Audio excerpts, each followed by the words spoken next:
Hey guys, welcome back to the channel study portal academy. Study portal पर आप सभी लोगों का एक बार फिर से स्वागत है। तो आज का जो हमारा चैप्टर रहेगा वो है महावीर जैन, यानी कि जैन धर्म के बारे में हम इस चैप्टर में जानेंगे और ये हमारा आज का 7वां लेक्चर है। इससे पहले कि जिसने वीडियो नहीं देखे हैं वो आप बाकी वीडियोस भी चैनल की प्लेलिस्ट में जाकर देख सकते हैं। और जो लोग नए हैं इस चैनल पर, चैनल को सब्सक्राइब कर लीजिए, साथ ही बेल आइकन को प्रेस कर लीजिए ताकि जैसे वीडियो अपलोड की जाती है उसकी नोटिफिकेशन आप सभी लोगों को मिल सके।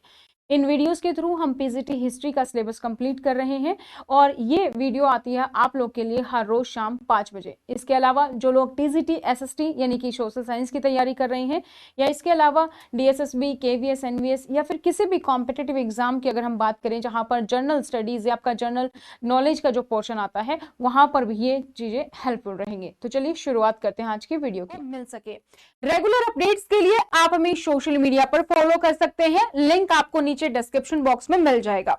अब सवाल आता है कि अगर हमने यहां से टॉपिक पढ़ा तो हम अपने डाउट्स को कैसे ले सकते हैं। तो जो भी आपका डाउट है या कोई भी क्वेरी है, आप बाद में किसी और बुक से पढ़ रहे हैं, किसी क्वेश्चन में अटक गए, किसी कंसेप्ट में अटक गए, तो वहां पर आपको हम कैसे हेल्प कर सकते हैं। आप हमारे जो YouTube चैनल है, जो ये वीडियो देख रहे हैं, इसी के आप डिस्क्रिप्शन बॉक्स में कमेंट कर सकते हैं या फिर आप क्या करेंगे, आपको एक ग्रुप का लिंक नीचे दिया गया है, फेसबुक ग्रुप का लिंक, आप उसको ज्वाइन कर सकते हैं और उस ग्रुप में आप अपने जो भी डाउट्स हैं, क्वेरीज हैं, वहां पर आप पोस्ट कर सकते हैं। बाकी लोग वहां पे आपकी हेल्प कर देंगे कि क्या आंसर होना चाहिए, किस तरीके से, और उस क्वेश्चन को हम अपनी अगली क्लास में भी इंक्लूड कर लेंगे या हम वीकली जो डाउट सेशन होंगे उसमें हम वहां पर इंक्लूड कर लेंगे। तो इससे आपके साथ साथ जो डाउट्स हैं वो भी क्लियर होते हुए चलेंगे। इसके साथ अगर आप तैयारी कर रहे हैं पीजीटी हिस्ट्री की या इसके अलावा भी किसी भी एग्जाम की, डीएसएसबी, केवीएस में, तो उसके लिए आप क्या कर सकते हैं, उसके लिए आप हमें अपनी डिटेल शेयर कर सकते हैं, जैसे कि आपका नाम, आपकी सिटी, आपका एग्जाम, ये तीनों चीज लिख के आप हमें हमारे व्हाट्सएप नंबर 8447410108 पर आप हमें मैसेज कर सकते हैं। ये YouTube classes free of cost रहेगी, इसमें हम आपका पूरा का पूरा सिलेबस जो है यहाँ पर अपना कवर करेंगे। तो जैसे अगर आपका नाम है अमन तो अमन लिखेंगे, सिटी दिल्ली है तो दिल्ली लिखेंगे, उसके बाद डीएसएसबी, पीजीटी हिस्ट्री, इस तरीके से आप लिखेंगे। अगर आप हमारे पेड बैचेस ज्वाइन करना चाहते हैं जिसमें कि लाइव कोर्सेज भी हैं और रिकॉर्डेड बैचेस भी, तो उसके लिए आप हमारी ऐप डाउनलोड कर सकते हैं, स्टडी पोर्टल एकेडमी ऐप। इस ऐप का लिंक आपको नीचे डिस्क्रिप्शन बॉक्स में मिल जाएगा और ये ऐप दोनों ही प्लेटफॉर्म पर अवेलेबल है, एंड्रॉइड और आईफोन पर, दोनों पर ही। तो स्टडी पोर्टल एक टीचिंग एग्जाम्स पर ही हम फोकस करते हैं, वन स्टॉप सॉल्यूशन है for all your teaching exams needs, जैसे कि live courses, recorded batches, test series, interview batches. और अगर आप सिर्फ इन वीडियोस के माध्यम से ही अपनी तैयारी कर रहे हैं और आपको स्टडी मटेरियल की रिक्वायरमेंट है, कोई आपके पास बुक नहीं है कि कहां से आप रेफर करें, तो आप क्या कर सकते हैं, आप स्टडी मटेरियल के लिए भी हमसे ऑर्डर कर सकते हैं। जो हेल्पलाइन नंबर है, सेम हेल्पलाइन नंबर पर आपको कॉल करना है और पेड बैचेज आप इस तरीके से ऐप पर जाकर आप सर्च कर सकते हैं और वहां पर अलग अलग फोल्डर में कंटेंट सेक्शन होता है, जनरल पेपर का अलग, स्पेसिफिक का अलग, और इस तरीके से अलग अलग क्लासेस होती है पेड बैचेस में, जो आप देख सकते हैं। अगर आप नोट्स ऑर्डर करना चाहते हैं और तो उसके लिए आपको हेल्पलाइन नंबर पता ही है, 8447410108। इस नंबर पर आप हमें कांटेक्ट कर सकते हैं। हर एक बुक की जो भी आपका सेक्शन है उसकी हर एक अलग अलग बुकलेट दी गई है, जिससे कि आपको अच्छे से हेल्प मिलेगी और आप अपनी तैयारी को बखूबी कर पाएंगे। अब शुरू करते हैं हम अपना चैप्टर जो है हमारा हिस्ट्री का आज का चैप्टर। तो दोस्तों आगे की जो ये वीडियो है ये ऑलरेडी एक रिकॉर्डेड वीडियो है जो आप यहाँ पर देख पाएंगे और अपने डाउट, जैसा कि मैंने आपको बोला, आप फेसबुक ग्रुप पर या फिर आप यूट्यूब सेक्शन में कमेंट कर सकते हैं। तो चलिए शुरू करते हैं आज की इस वीडियो से। संस्थापक है वो किनको माना जाता है, महावीर को।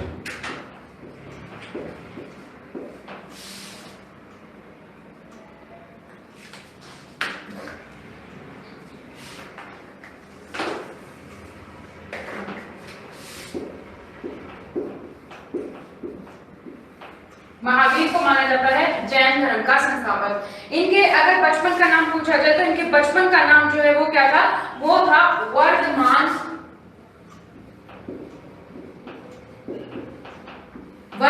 महावीर। ठीक है, महावीर स्वामी को माना जाता है जैन धर्म का संस्थापक और इनका नाम क्या था बचपन का, वर्धमान महावीर। ये बोला जाता है कि ये 24 वेद तीर्थकर थे। ये 24 वेद तीर्थकर थे, यानी कि इससे पहले पहले 23 और ऐसे तीर्थकर आए हैं जिन्होंने जैन धर्म के लिए अपना महत्वपूर्ण योगदान दिया है। तो वो जो 23 थे वो कौन है? सबसे पहले अगर पूछा जाए तो सबसे पहले है ऋषभदेव।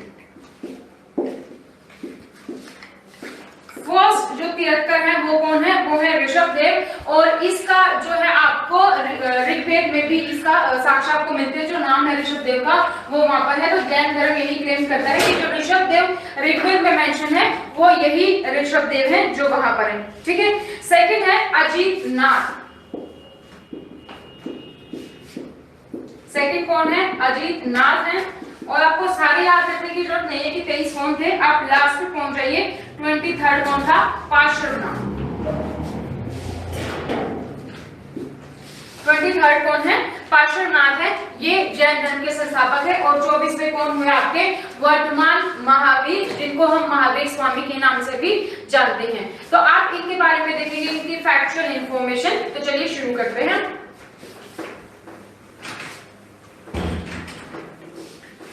इनका जन्म कब हुआ? 540 ईसा पूर्व में इनका जन्म हुआ। ये हम जैन की बात कर रहे हैं। ठीक है। थोड़ा सा रिवाइज करेंगे, थोड़ा सा कंपैरिजन यहाँ पे हम कर लेते हैं बौद्ध धर्म का। तो कल हमने पढ़ा था बौद्ध धर्म। तो बताइए महात्मा बुद्ध का जन्म जो है वो कब हुआ, कहाँ हुआ? महात्मा बुद्ध का जन्म कब हुआ था? 566 ईसा पूर्व। कल हमने डेट्स भी देखी थी कि BCE, AD ये क्या है, सब क्या है, CE, BC। तो इससे आपको ये भी पता होगा कि कौन पहले आया, महात्मा बुद्ध पहले आए या महावीर जैन पहले आए? महात्मा बुद्ध या महावीर जैन कौन पहले आया? हमारी किस तरीके से थी? ये हमारा क्राइटेरिया, ये हमारा पॉइंट ऑफ रेफरेंस था कि ये हमारे बर्थ ऑफ जीसस से बर्थ ऑफ क्राइस्ट हमने लिया था। इससे पूर्व जब भी हम इधर चलते हैं तो कैसे चलते हैं? -1, -2, -3, -4। अगर मैं इसको 0 काउंट करूं तो यहाँ 1 2 3 इस तरीके से चलते हैं। तो अगर इस तरीके से चलेंगे तो 540 पहले आएगा, फिर 566 आएगा। तो पहले कौन हुए? पहले महात्मा बुद्ध आए। ठीक है। पहले महात्मा बुद्ध आए थे, उसके बाद आए महावीर जैन। ठीक है। तो इनका जन्म कहाँ हुआ? कुंडग्राम में। जन्म स्थल कहाँ हुआ जन्म इनका? कुंडग्राम में। कुंडग्राम कहाँ है? बिहार में है। ठीक है। बिहार में वैशाली के निकट है। इनका जन्म कहाँ हुआ था? लुम्बिनी में। इनका जन्म कहाँ हुआ था? लुम्बिनी में हुआ था। ठीक है। उसके बाद इनके पिता का नाम क्या था? सिद्धार्थ। सिद्धार्थ और सुशोधन, दो नाम याद रह जाए इनफ है। ये याद ना रहे तो कौन किसके पिता का नाम था? महात्मा बुद्ध का बचपन का नाम ही सिद्धार्थ था, तो उनके पिता का नाम तो हो नहीं सकता सिद्धार्थ। तो किसका है? महावीर जैन का। ये क्या है? सुशोधन। हाँ,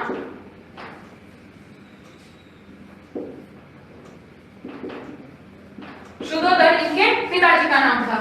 माता का नाम क्या था? इनका तो महामाया था।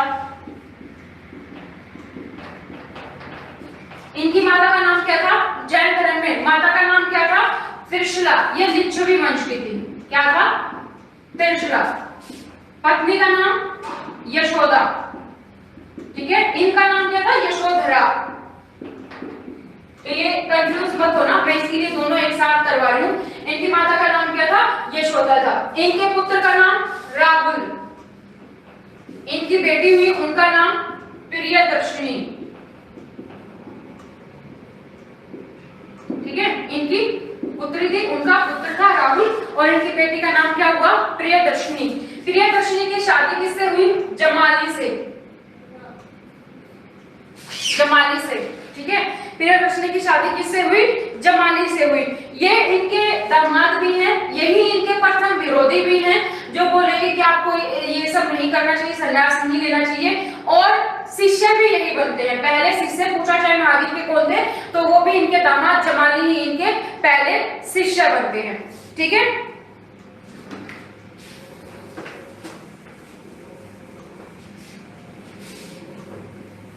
और क्या देखा था हमने बौद्ध धर्म में? कल शिष्य हो गए, पुत्री हो गई। ठीक है। इन्होंने ग्रह त्याग कब किया था? 29 वर्ष की आयु में। ये कब कर रहे हैं? 30 वर्ष की आयु में। ठीक है, वो अपने पति बच्चों को छोड़ के चले गए थे, घर त्याग कर दिया था उन्होंने 29 साल की उम्र में। ये अपने माता पिता की डेथ होने के बाद अपने बड़े भाई नंदवर्धन से परमिशन लेके ये संन्यास लेंगे। उन्होंने 1 साल पहले घर छोड़ दिया, तो उनको कितने टाइम में मिली थी ज्ञान प्राप्ति? 6 साल में। 6 साल मतलब इसमें हम 6 साल ऐड कर देंगे तो कितना आ जाएगा? 35 वर्ष की आयु में इनको ज्ञान प्राप्ति मिल गई थी। ये 1 साल लेट हो गए तो कितने साल लगे इनको? डबल लगे, 12 साल। इनको 12 साल में इस तरीके से आप बस इसको याद रख सकते हैं। ये कोई कंसेप्ट नहीं है कि इनको डबल लगे, इन्होंने 1 साल बाद किया तो इनको 38 में जाना चाहिए, ऐसा कुछ नहीं है। बस आपको थोड़ा सा याद रहे इसलिए ये है। ठीक है, तो 29 साल की उम्र में बौद्ध ने घर छोड़ा था, वो 35 साल की उम्र में उनको ज्ञान प्राप्ति हो गई थी। इधर इन्होंने 30 साल की उम्र में छोड़ा, 1 साल लेट हुए, 12 साल इनको लगे, 42 वर्ष। ये सिर्फ और सिर्फ आपकी याद करने की टेक्निक्स है। अगर कोई यहाँ पे बौद्ध धर्म या जैन धर्म वाला बच्चा है तो प्लीज सेंड देना हो, देना ले, ये बस आपकी याद करने की थोड़ी सी टेक्निक है। ठीक है, इसके बाद शिष्य इनका कौन है? मैंने आपको बता दिया, प्रथम शिष्य कौन था इनका? जमाली था। ठीक है, और इनको ज्ञान प्राप्ति 12 वर्ष की उम्र के बाद हुई। कहां पर होगी इनको? जरम्बिक गांव में। जरम्बिक,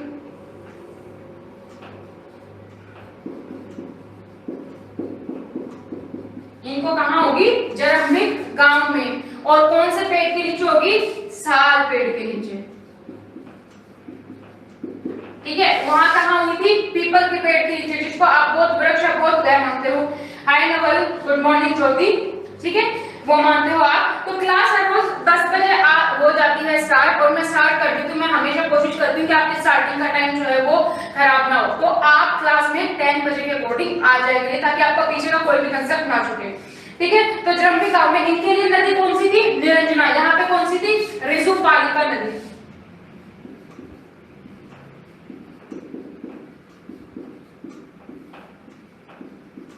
उनका जन्म, ज्ञान प्राप्ति और मरण एक ही वो जो दिन है अपने हिंदू के अकॉर्डिंग वैशाखी पूर्णिमा वाले, तीनों उनके एक ही टाइम पे हुए थे। मतलब वैशाखी पूर्णिमा का दिन था, तीनों बार जब इनको जन्म हुआ, उनकी मृत्यु हुई या ज्ञान प्राप्ति हुई। ठीक है, इनकी जो ज्ञान प्राप्ति जरम्बिक गांव में साल वृक्ष पे और साल वृक्ष के नीचे, और कौन सी नदी थी? ऋतुपालिका नदी थी। वहां पे पीपल का पेड़ था और निरंजना नदी थी। ठीक है, इन्होंने प्रथम उपदेश कहां दिया? राजगृह में।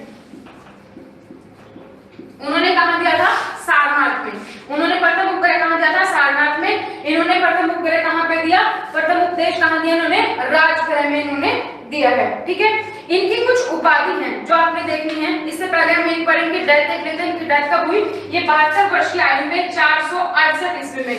72 वर्ष की आयु में इनका जो डेथ है वो कब हुई? 468 ईस्वी में 72 वर्ष की आयु में हुई। और ये जो थे कौन थे? कहां पे हुई इनकी? राजगृह में। राजगृह में इन्होंने पहला उपदेश दिया, राजगृह में इनकी डेथ हुई। इस तरीके से आप इसको याद रख लेना। अब इनको 4-5 उपाधि दी गई है। जैसे हमने देखा था सिद्धार्थ को, सिद्धार्थ का मतलब क्या होता है, बोध का मतलब क्या होता है। तो महावीर को कौन कौन सी उपाधि है? केवलीन, अरहंत, जीन,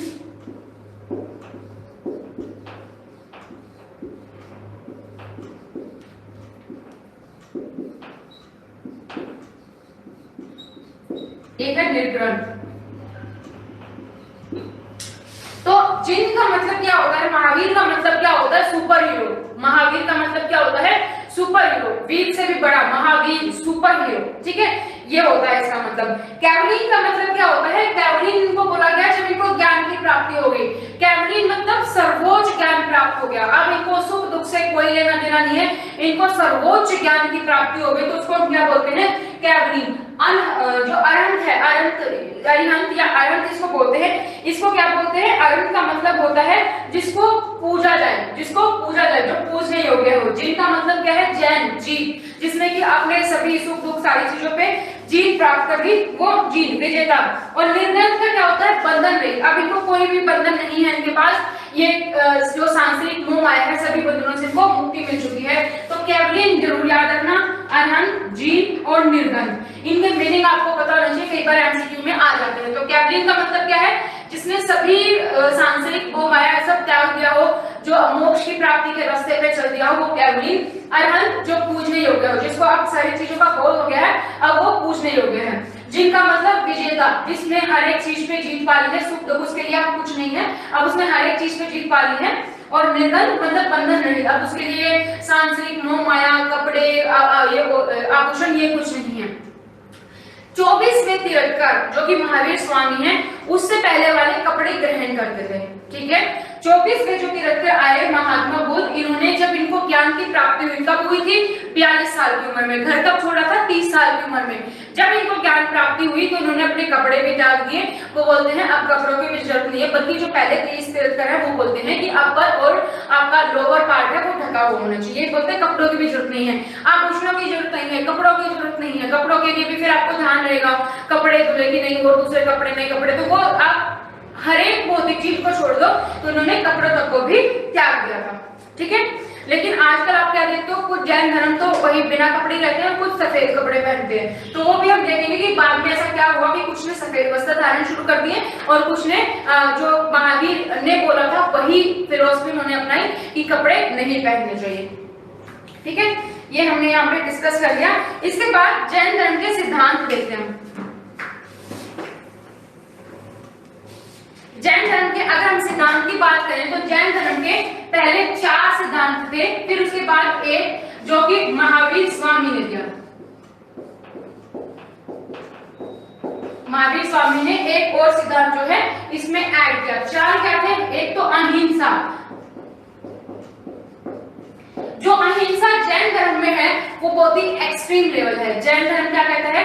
आपको कृषि नहीं करनी चाहिए, एग्रीकल्चर आपको नहीं करना चाहिए। क्यों? जब आप एग्रीकल्चर करते हो तो बहुत सारे ऐसे छोटे जीव जंतु होते हैं जिसकी आप हत्या करते हो। क्षत्रिय को ये बोलते थे आपको लड़ाई नहीं करनी चाहिए। अगर क्षत्रिय जो राजा है वो लड़ाई करना ही छोड़ देगा तो उसका परम जो काम है अपने एरिया की रक्षा करना वो कैसे करेगा? तो वो लड़ाई नहीं करनी चाहिए, ये इनका मानना है। इसके अलावा जो हम बलि देते हैं वो नहीं देने चाहिए। तो इसमें जो अहिंसा थी ना वो बहुत ही एक्सट्रीम लेवल की थी। आपको ऐसा कोई भी काम नहीं करना चाहिए, आपको अपने मन में भी नहीं सोचना चाहिए किसी के लिए बुरा कि किसी की हत्या कर दी या कुछ, तो वो भी इनके लिए एक प्रकार की अहिंसा थी। दूसरा क्या था? झूठ ना बोलना। आपको झूठ कभी नहीं बोलना चाहिए, हमेशा क्या बोलना चाहिए? हमेशा सच बोलना चाहिए। तीसरा, चोरी नहीं करना, चोरी नहीं करना चाहिए। मैंने कल भी आपको बताया था कि लिटरली मीनिंग जो यहाँ पे ये नहीं कि आपने किसी की चीज चुरा ली। इसका मतलब क्या है कि जितनी चीजें आपकी को चाहिए हैं वही आपके पास हो, आपको ज्यादा लेने की जरूरत नहीं है। मतलब जो आपकी चीज है ही नहीं उसको आपको लेने की जरूरत नहीं है, जितनी आपको जरूरत है उतनी ही आपके पास होनी चाहिए, एक्स्ट्रा चीजें आपके पास इकट्ठी नहीं करनी है। चौथा क्या है? संपत्ति ग्रहण न करना। मतलब आप संपत्ति ग्रहण नहीं करोगे कोई भी ऐसी भौतिक वस्तु, क्योंकि अगर आप संपत्ति ग्रहण करने लग जाओगे तो मेडिटेशन नहीं कर पाओगे अच्छे से। आपका ध्यान वही रहेगा मेरे पास कितनी संपत्ति है, कितने गहने हैं, कितने आभूषण हैं, ये सारी चीजें। तो ये आपकी जो 4 थी ये आपकी कब तक रही? जब तक आपके 23 जो है तीर्थंकर थे वो रहे। तो ये 4 चीजें थी। अब महावीर स्वामी ने यहाँ पे क्या जोड़ा? ब्रह्मचार्य। और इस ब्रह्मचार्य की जोड़ने के बाद कितनी टीचिंग्स हो गई, कितने सिद्धांत हो गए? 5 सिद्धांत हो गए।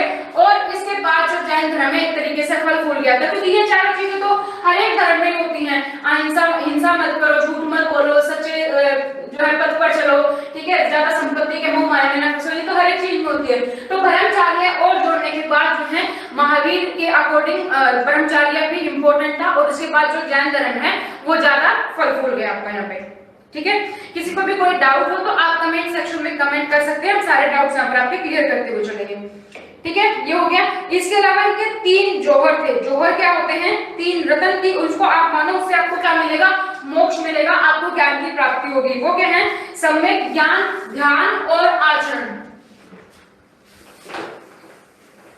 जैसे बौद्ध ने क्या दिए थे? अष्टांग मार्ग दिए थे, 8 फोल्ड पाथ दिए थे। उसी तरीके से ये क्या बोलते हैं? 3 ज्वेल्स, 3 रतन, 3 ज्वेल्स बोलते हैं। क्या? सम्यक ज्ञान, सम्यक ध्यान, और क्या बोलते हैं? सम्यक आचरण। कि आपको ज्ञान की प्राप्ति, सर्वोच्च ज्ञान की प्राप्ति होती है। आप उसी चीज को मानो जिसको आप फील करते हो, जो चीज आपने जिस रूप में देखी है। तो सम्यक ज्ञान, ज्ञान की प्राप्ति होनी चाहिए। ध्यान, मेडिटेशन आपको करना है सारी चीजों को छोड़कर, वो और सच्चा आचरण आपको अपनाना है। झूठ नहीं बोलना है, यही सब चीजें, चोरी नहीं करनी है, भौतिक संपत्ति नहीं रखनी है। ये सारी चीजें क्या है, आपके त्रिरत्न थे कि इन रस्तों पर अगर आप चलोगे तो आपको मोक्ष की प्राप्ति होगी। तो ये था इनके त्रिरत्न। अब इनके लिए भी क्या थे, दो तरीके के, जैसे वहां पर भी थे, क्या थे, उपासक थे और भिक्षु भिक्षिकाएं थी। ठीक है, सेम यहाँ पर भी होंगे वो लोग जो कि संघ को ज्वाइन करेंगे, मतलब जो कि इकट्ठे होंगे, जो पूरा संन्यास लेके फॉलो करेंगे धर्म को, और एक वो होंगे जो अपने गृहस्थ जीवन के साथ इसको फॉलो करेंगे।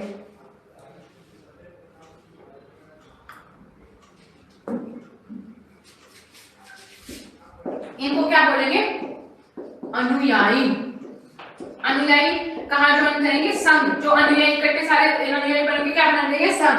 स्टार्टिंग में इनके बोले जाते कितने थे, 14,000 अनुयायी थे। ठीक है, अनुयायी क्या बना देंगे, संघ। और कुछ लोग वो जो आप घर पे ही अपना काम जैसे चला रहे हो वैसे करो, गृहस्थ जीवन व्यतीत करते रहो, और उसके साथ जो है वो जैन धर्म को मानेंगे, वो उसी की तरह, बौद्ध धर्म की तरह उपासक उपासिका है। ठीक है, अब इसकी संगीति अगर हम बात करें तो दो संगीति इसके लिए इंपॉर्टेंट है।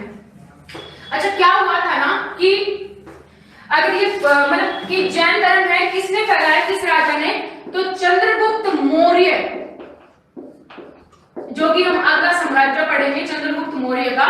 चंद्रगुप्त मौर्य कर्नाटक तक इन्होंने जैन धर्म को फैलाया था। ये जैन धर्म को मानते थे, जैन धर्म के फॉलोवर थे, तो इन्होंने कर्नाटक तक क्या किया था, फैलाया था। दूसरा क्या रहा कि साउथ इंडियन में या और पार्ट्स में जैन धर्म गया, बल्कि बौद्ध धर्म तो काफी जगहों पर गया था। बौद्ध धर्म काफी सारे राजाओं ने भी अपनाया, और बौद्ध धर्म के जो उपासक थे उन्होंने भी अलग अलग रीजन में, ना सिर्फ इंडिया में बल्कि बाहर भी जाकर बौद्ध धर्म की टीचिंग्स दी थी। यहाँ पे क्या थी, जैन धर्म में चंद्रगुप्त मौर्य का बड़ा योगदान है। इन्होंने कर्नाटक तक फैलाया, ये कर्नाटक तक चले गए थे। शरवण बेलगोला उपासक के साथ, उपगुप्त नाम से ये इनका जैन धर्म में एक उपगुप्त नाम से एक भिक्षुक था, एक अनुयायी था, उसके मतलब इन्फ्लुएंस हो गए थे, उससे प्रभावित हो गए थे, फिर इन्होंने जैन धर्म को अपनाया था। ठीक है, चंद्रगुप्त मौर्य। दूसरा क्या था कि बेसिकली कहाँ थे, मगध। मगध में 12 साल तक सूखा पड़ गया था, अकाल पड़ गया था। ठीक है, तो अब यहाँ पे बहुत सारे अनुयायी थे मगध में। कुछ दक्षिण भारत में चले गए, कुछ कहां चले गए, आपके दक्षिण भारत में चले गए, और कुछ अनुयायी आपके यहीं पे रहे, और कुछ यहाँ पे चले गए। अब यहाँ पे सूखा पड़ रहा था सारी चीजें, तो एक दो भागों में एक तरीके से बढ़ जाएंगे। एक तो आप उसी जगह पर रह रहे हो जहां पर ये मानते थे अनुयायी, वहां पे रह रहे हो। एक आप उस जगह को छोड़कर चले गए, तो दो तरीके के यहाँ पे बढ़ जाएंगे। ये कौन होंगे, ये भद्रबाहु के साथ गए। ये किसके साथ गए, भद्रबाहु के साथ। यहाँ पे कौन है, स्थलबाहु। ठीक है, स्थलभद्र या सदरबाहु, स्थूलभद्र है ये। स्थूलभद्र के साथ ये यहाँ पर रह गए, और ये कहाँ पर गए, दक्षिण भारत में भद्रबाहु के साथ। तो ये अपनी टीचिंग्स फैलाने जाते हैं दक्षिण भारत में, यहाँ सूखा पड़ गया इसलिए यहाँ पर गए हैं, तो यहाँ पर गए अपनी टीचिंग्स फैलाएंगे। तो ये जैन धर्म को उसी रूप में फैलाएंगे जैसे कि महावीर स्वामी बोलते थे कि कपड़े धारण नहीं करने हैं, और जो है कि आपने ज्ञान प्राप्ति करनी, ज्ञान प्राप्ति के बाद अपने शरीर को त्याग दो। और यहाँ पे एक विधि होती है संकलेना विधि, संकलेना है, एग्जैक्ट नाम मैं आपको एक बार बता देती हूँ। सलेंखना, सलेंखना होगी, सलेंखना। हाँ, सलेंखना विधि क्या होती है, सलेंखना विधि होती है कि आप धीरे धीरे खाना छोड़ दो, और खाना छोड़ने के बाद आप भूख से अपने प्राण त्याग दो। तो ये सलेंखना विधि है कि जैन धर्म में जब आपने ज्ञान प्राप्ति कर ली तो आप अपना शरीर त्याग दो, आपका जो शरीर का काम था वो खत्म हो गया, आपको ज्ञान प्राप्ति हो गई, तो सलेंखना विधि से आप त्याग दो। ये भद्रबाहु का मानना था। तो ये सेम टीचिंग्स रखेंगे, ये यहाँ पे विदाउट क्लोथ्स ही रहेंगे। अब जब ये भद्रबाहु यहाँ पे वापस जाएंगे तो यहाँ पे क्या देखते हैं, यहाँ पे लोगों ने श्वेत वस्त्र धारण करने शुरू कर दिए हैं, श्वेत वस्त्र। तो भद्रबाहु बोलते हैं तुम लोग बदल गए हो, क्योंकि तुमने यहाँ पर सफेद वस्त्र पहनने शुरू कर दिए हैं। तो कह रहे हैं नहीं, यहाँ पे अकाल पड़ा था, वैसे भी तुम्हें नहीं पता हमने किस तरीके से अपने आप को यहाँ पर बचाया है। क्योंकि अगर शरीर पर कपड़े रहे और आपकी जब तक लोग इज्जत करेंगे तो आप ज्ञान प्राप्ति तो कर ही लोगे। तो यहाँ पे श्वेत वस्त्र इन्होंने पहले शुरू कर दिए और ये सेम विदाउट क्लोज, तो भद्र बाहु के यहाँ पे विदाउट क्लोज और शय से शय याद रखना, श्वेत वस्त्र सफल भद्र के इसमें, ठीक है। अब इनकी दो संगीतियां हुई हैं, तो इस तरीके से दो भागों में बढ़ गए हैं।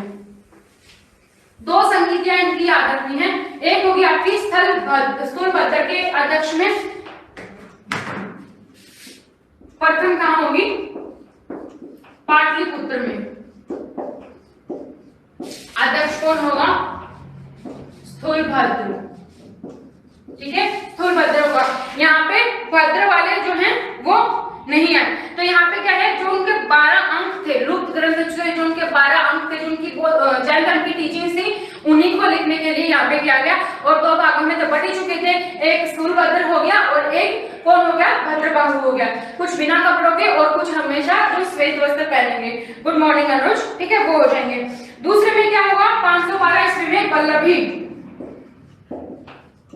वल्लभी कहाँ है, गुजरात में होगी,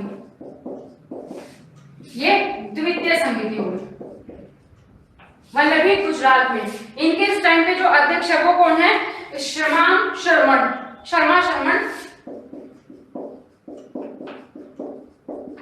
इनके अध्यक्ष होंगे। तो यहाँ पे जो चीजें छूट गई थी कि जो मतलब जो भी टीचिंग्स थी हमको एक अच्छे तरीके से रख लो, तो वो सारी टीचिंग्स यहाँ पर एक सुइटेबल फॉर्म में एक में लगाई जाएगी। और जो भद्र बाबू है उनकी एक पुस्तक है, वो आप याद रखना, कल्पसूत्र,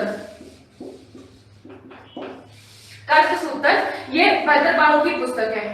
नमस्ते मोनिशकर, ठीक है। तो यहाँ पे लगभग हमारा यहाँ पर कंप्लीट हो गया है चैप्टर। किसी को कोई भी डाउट है तो आप प्लीज कमेंट सेक्शन में कमेंट कर सकते हैं।